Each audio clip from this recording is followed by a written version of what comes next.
पापा जी के साथ हम थोड़ा भट्टे पे काम करने के लिए भी चले गए थे। फिर उसके बाद पहले तो ब्रह्मचर्य का फाइनल करना चाहिए हर बच्चे को।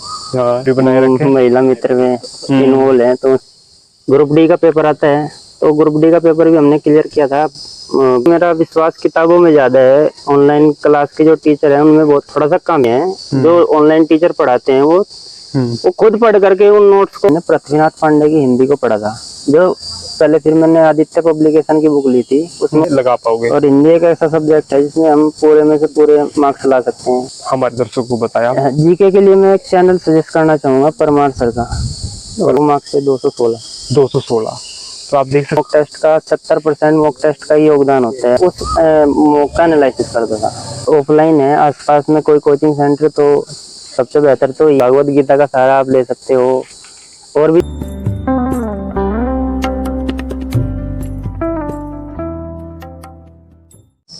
नमस्कार, स्वागत है आपका सौरभ टालकवाला में। और आज है हमारे साथ यूपी पुलिस में सिलेक्ट हमारे भाई साहब। सबसे पहले तो आप अपना परिचय दें हमारे दर्शकों को।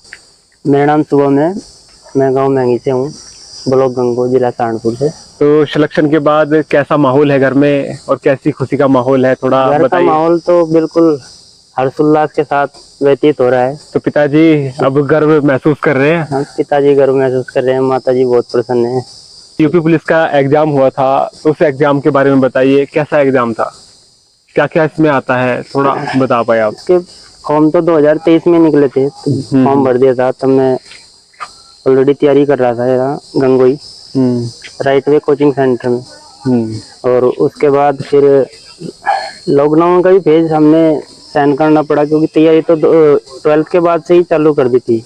कंपटीशन की तैयारी में लग गए। और बीए प्राइवेट में भी ले लिया था एडमिशन। उसके बाद फिर आता है लॉकडाउन का फेज, तो उसमें 2 साल की ग्रेजुएशन, और उसका भी ग्रेजुएशन भी नहीं हो पाई थी। और उसके बाद फिर घर की भी थोड़ी सी हालत खराब हो गई थी जी। तो फिर पापा जी के साथ हम थोड़ा भट्टे पे काम करने के लिए भी चले गए थे। फिर उसके बाद ग्रुप डी का पेपर आता है, तो ग्रुप डी का पेपर भी हमने क्लियर किया था बकायदा। उसमें सिलेक्शन तो हो गया था, लेकिन ज्वाइनिंग लेटर अभी भी रुका हुआ है लाजपत नगर में। ग्रुप डी का मतलब आपका ग्रुप डी में भी सिलेक्शन हुआ है। जो दर्शक इस समय हमें देख रहे हैं, तो ये केवल यूपी पुलिस का नहीं, इन्हें ग्रुप डी का भी एग्जाम पहले निकाला है। बड़े होनहार बच्चे हैं, तो आज इनसे ही हम पूछेंगे कि किस प्रकार इन्होंने यूपी पुलिस का एग्जाम निकाला।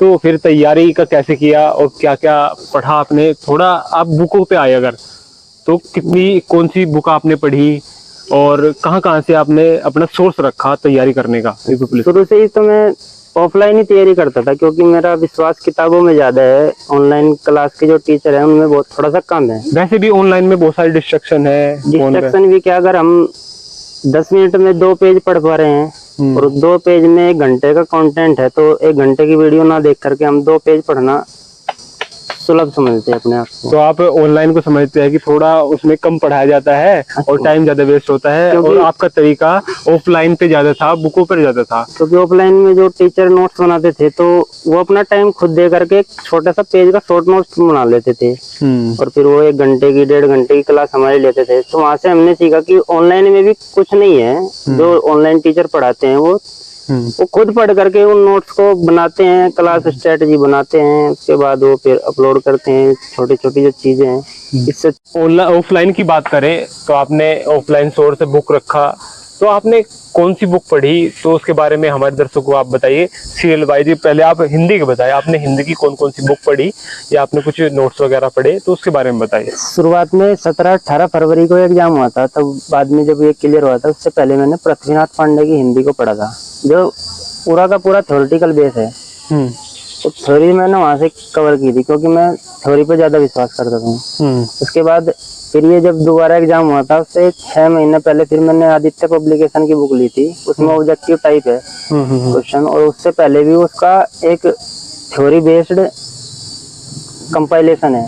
तो वहाँ से हमने रिवाइज हो जाता था पूरा। तो पहले आप थ्योरी को पढ़ो और उसके बाद काफी तरीके से याद करो, और उसके बाद आप क्वेश्चन लगाओ। तो आदित्य में आप क्वेश्चन लगा सकते हैं। आदित्य से पहले मैं सजेस्ट करूंगा पृथ्वीनाथ पांडे की हिंदी, ताकि कोई भी थ्योरी बेस्ड, तो उससे थोड़ी आपकी अच्छी हो जाएगी, और उसके बाद आप ये ऐसे लगा पाओगे। और हिंदी एक ऐसा सब्जेक्ट है जिसमें हम पूरे में से पूरे मार्क्स ला सकते हैं। अब बात करें रीजनिंग की, तो रीजनिंग आपको कैसा सब्जेक्ट लगता है और आपको उसके लिए कौन सी बुक पढ़ते थे और कहाँ से आपने उसको तैयार करा? मैंने ऑफलाइन कोचिंग से ही सब के सब टॉपिक कवर कर रखे थे। रीजनिंग के नोट्स वगैरह बना रखे थे आपने? नोट्स मैंने आज तक नहीं रीजनिंग का बनाई। फिर मैंने कोई बुक या बस केवल मॉक टेस्ट से आप तैयारी करते थे? टेक्स्ट बुक का मॉक टेस्ट लगाते थे रीजनिंग के। रीजनिंग का जो स्पेशल आता है कंपटीशन एग्जाम का जी, तो उससे आप केवल मॉक टेस्ट से तैयारी करते थे रीजनिंग की मॉक टेस्ट से। हाँ, वैसे आपने ऑफलाइन कोचिंग में पढ़ लिया था वो, तो उससे आपका अच्छा बेस बना हुआ था, तो आपको कोई दिक्कत नहीं आती थी रीजनिंग में। अब बात करें मैथ की, मैथ एक अच्छा खासा वेटेज रखता है और बहुत सारे बच्चों को परेशानी भी होती है जो मैथ बैकग्राउंड से नहीं है। तो आप क्या सजेशन करोगे, कौन सी बुक करनी चाहिए और सबसे पहले कौन सी बुक करनी चाहिए, और उसके मैथ के बारे में बताइए आप। मेरा बैकग्राउंड तो 11th-12th में मैथ का ही है और अच्छा खासा समझ में आता है। थोड़ी सी दिक्कत आर्ट साइड वाले और कॉमर्स साइड वाले बच्चों को मिलती है मैथ में। मैंने तो फिर वो ऑफलाइन कोचिंग में ही अपना कवर कर रखा था। तो आपने उसमें नोट्स बना रखे थे? उसमें नोट्स बना के रखे थे। उसके बाद फिर वो ऐसे मॉक लगाया आपने? हाँ। और तैयारी करते रहे अपने नोट्स से। अब बात आती है जीके की। जीके एक समुंदर है, उसमें करंट अफेयर भी है और बहुत सारी चीजें हैं। तो आप जीके का स्कोर कैसे कर पाए और कौन कौन सी बुक आपने जीके में पढ़ी और करंट अफेयर कहाँ से करते थे, हमारे दर्शकों को बताया। जीके के लिए मैं एक चैनल सजेस्ट करना चाहूँगा, परमार सर का। 2021 से मैं उसको फॉलो कर रहा हूँ। उन्होंने थ्योरी के साथ साथ हर एक क्वेश्चन के डिटेल में जाते हैं। अच्छा। ऑनलाइन के लिए ना मैं मैथ और ना रीजनिंग ना हिंदी के पक्ष में था। जीके का मैंने परमार सर का पता लग गया था उस टाइम पे जो बच्चे सीजीएल की तैयारी करते थे। अच्छा। परमार सर से करते हैं। तो वो स्टैटिक जीके कराते थे, सारी जीके कराते थे? ऑल और जितने भी जीके, करंट अफेयर सब। तो करंट अफेयर के लिए तो एक परचम क्लासेस के नाम से है चैनल, यूट्यूब चैनल, वहाँ से करंट अफेयर करते थे। तो जब आपने एग्जाम दिया तो कितना आपका मार्क्स बन पाया था? शुरू में से तो 300 में से 120 मार्क्स था मेरा पहला मॉक। और फिर धीरे धीरे आप इसे कहाँ तक ले गए? लास्ट मेरा स्कोर था 234 पॉइंट समथिंग। और जब आपने यूपी पुलिस का एग्जाम दिया तो आपका स्कोर कहाँ था, मतलब एग्जाम में कितने नंबर आए आपके? एग्जाम में मेरे 2 मार्क्स से 216। तो आप देख सकते हैं यहाँ पर इनके 216 आए थे। कैटेगरी आपकी ओबीसी कैटेगरी में इन्होंने सिलेक्शन लिया है। तो उसके बाद जो हमने कि ये पढ़ाई का कर लिया, जब वो पढ़ाई बहुत अच्छी होती है तो फिजिकल उतना अच्छा नहीं होता। तो फिजिकल को आपको क्या चुनौतियाँ थी लेके और कैसे आपने फिजिकल तैयार करा? फिजिकल में डेली बाय डेली करता रहता था। सुबह 1 घंटा योग, अब भी चलता है। शाम को फिजिकल एक्टिविटी फील्ड में, हमारे गाँव में फील्ड है, वहाँ पे करते हैं। तो इसलिए आपको दिक्कत नहीं आई, आप पहले से ही तैयारी कर रहे थे इसकी? तो मेरा बैकग्राउंड भी ग्रेजुएशन का योगा से ही है, तो मैंने बीए छोड़ दी थी, योगा से मैं ग्रेजुएशन कर रहा हूँ, इसलिए आपको फिजिकल में दिक्कत नहीं है? कोई दिक्कत नहीं आई।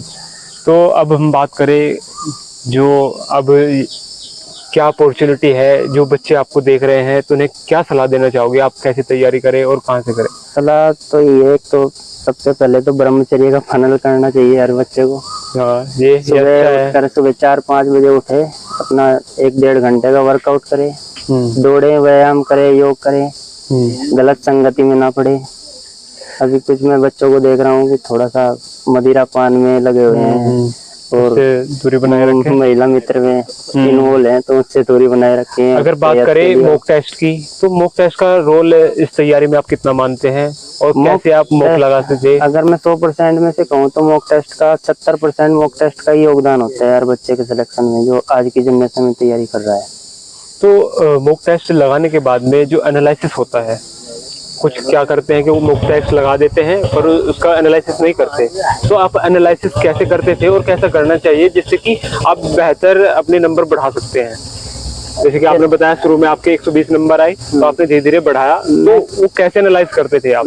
मैं तो ये करता था कि मैंने मॉक टेस्ट लगाया, मेरे जितने भी नंबर बने उसको सिर्फ एक जगह नोट डाउन कर लिया। 1 दिन का गैप लेता था, फिर 1 दिन के बाद रात को उस मॉक का एनालिसिस करता था।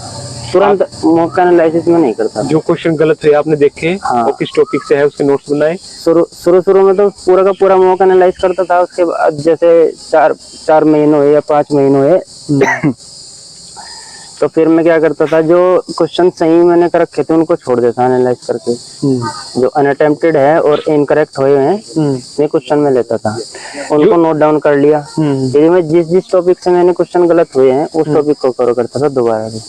जो बच्चे बिल्कुल बिगनर हैं, 12th करके आ रहे हैं, वे कैसे तैयारी करें, ऑफलाइन करें या ऑनलाइन करें, आपका सजेशन क्या होगा? अगर ऑफलाइन है आसपास में कोई कोचिंग सेंटर तो सबसे बेहतर तो यही है बेस के लिए।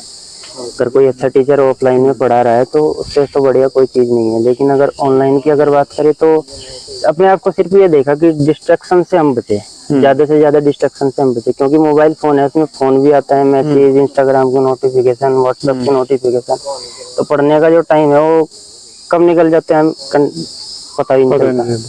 तो आप इस तैयारी में आपको मोटिवेट कैसे रखते थे, एंटरटेन कैसे रखते थे कि जब तैयारी करते हैं बोर हो जाते हैं, पता लगता है कि सिलेक्शन नहीं हो रहा, आपने बताया कि ग्रुप डी में सिलेक्शन नहीं हुआ तो आप बोर हुए होंगे और फिर आप फिर से कंटिन्यू करा होगा, तो ये मोटिवेशन कहाँ से आता है और कैसे आप इसे बनाए रखते हो?